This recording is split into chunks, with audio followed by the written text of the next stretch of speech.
On en vient au grand format de ce 20h et il porte sur le secteur de l'économie. Malgré le défi sécuritaire, les affaires reprennent. Les investisseurs sont de retour et le taux de croissance est de 5%, une des économies les plus robustes car le Mali se classe 3e dans l'espace UEMOA, une place acquise grâce aux réformes courageuses engagées en 2018 et qui se poursuivront en 2019. C'est un dossier signé Sidiki Dambéli. En dépit des défis sécuritaires persistants, le ministère de l'économie et des finances a réussi à préserver ses atouts en 2018. Une croissance solide et un climat des affaires parmi les meilleurs de l'UEMOA. La croissance se maintient. Du chef d'entreprise au ministre de l'économie, tous l'affirment, l'économie malienne est au vert. Les affaires reprennent.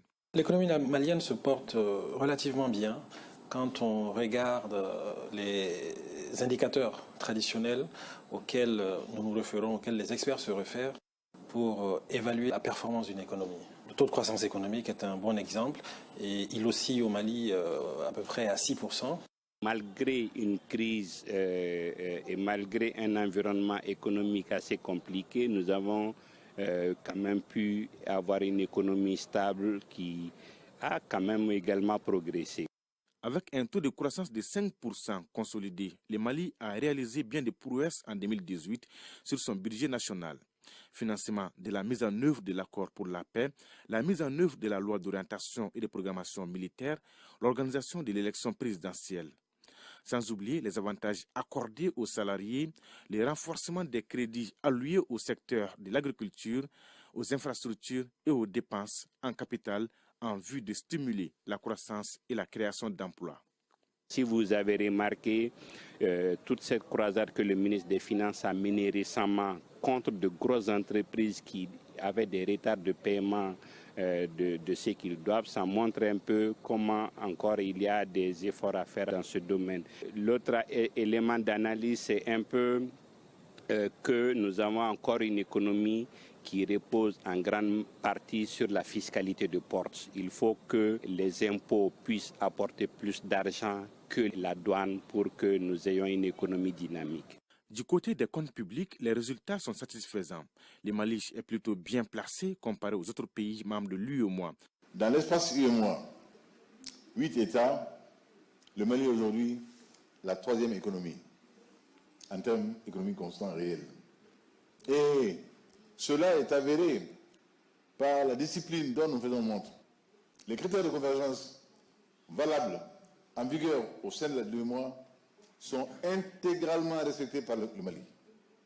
Je l'ai dit, notre encours, la dette, 30% est en deçà de ce qui est admis au sein de l'Union, 70%. En 2018, la gouvernance s'est beaucoup améliorée. Pour traquer la corruption, la déclaration obligatoire du patrimoine des responsables publics est entrée en vigueur avec l'opérationnalisation de l'OCLEI, Office central de lutte contre l'enrichissement illicite. D'où le satisfecit du FMI, Fonds monétaire international, qui reconnaît que tous les critères de performance du programme avec le Mali ont été atteints et tous les indicateurs quantitatifs ont été respectés. Le Mali a retrouvé le chemin de la croissance. Et ça, c'est quelque chose de vraiment très positif. Il a retrouvé le chemin de la croissance tout en maintenant une stabilité macroéconomique. Donc, stabilité macroéconomique, dit gestion prudente des dépenses publiques, dit inflation maîtrisée. Et ça, c'est quelque chose qui est vraiment un grand satisfecit de ce programme. Il y a eu aussi une progression constante de mobilisation, de l'effort de mobilisation des ressources domestiques. Il faut se rappeler que l'objectif de tous les pays de l'UEMOA, c'est d'atteindre 20% du PIB en termes de recettes. Nous sommes pour l'instant à 16%, donc il y a encore une marge de manœuvre et le Mali peut y arriver. Déjà, la Banque mondiale, dans son premier rapport semestriel Africa's Pulse 2018, publié le mercredi 18 avril, soutenait que le Mali a une économie performante avec un taux de croissance de 5% en 2018. 2018 a tout de même connu des tensions de trésorerie qui ont été gérées avec dextérité par les ministères de l'économie et des finances, car ces tensions n'ont pas eu d'impact sur la vie publique. La tension de trésorerie en fin d'exercice est normale puisque les prévisions n'ont pas été atteintes à tous les niveaux. Et deuxièmement, nous sommes dans une situation de crise où il y a toujours des urgences qui ont quand même amené des dépenses qui n'étaient pas prévues. Donc si vous regardez la charpente, l'économie malienne s'est bien comportée. Et cette tension s'expliquait. En fait, ce n'était pas propre qu'au Mali. Vous avez vu, même au plan international, il y avait cette tension un peu à tous les niveaux. Mais dans le cas spécifique du Mali, ça s'explique par les dépenses d'urgence provoquées par notre crise, par l'aspect social à gérer dans beaucoup de cas. Quand on dit qu'un pays, ou même une entreprise est en faillite, ça veut dire que vous êtes en cessation de paiement. Ça veut dire que vous n'arrivez pas à faire face à un minimum de charges que vous avez. Les premières étant les salaires, les pensions, et ensuite, un État en faillite est un État surendetté. Nous ne sommes pas un pays surendetté ou qui n'arrive pas à faire face au remboursement de sa dette. Nous ne sommes pas un pays en banqueroute.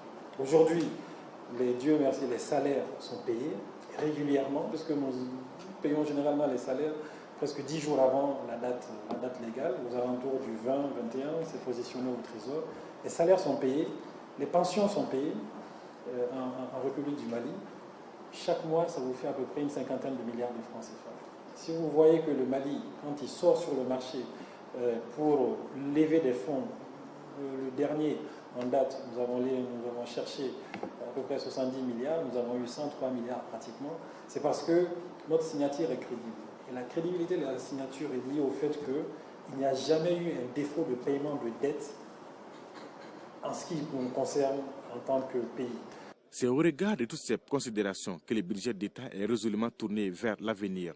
En 2019, l'accroissement de la production d'or contribuera à soutenir les efforts. La mise en exploitation ou l'extraction des mines d'or de Fekola, de Siama et de Yanfoulila devrait gonfler la production aurifère industrielle qui tournait jusqu'à présent autour de 45 à 50 tonnes par an.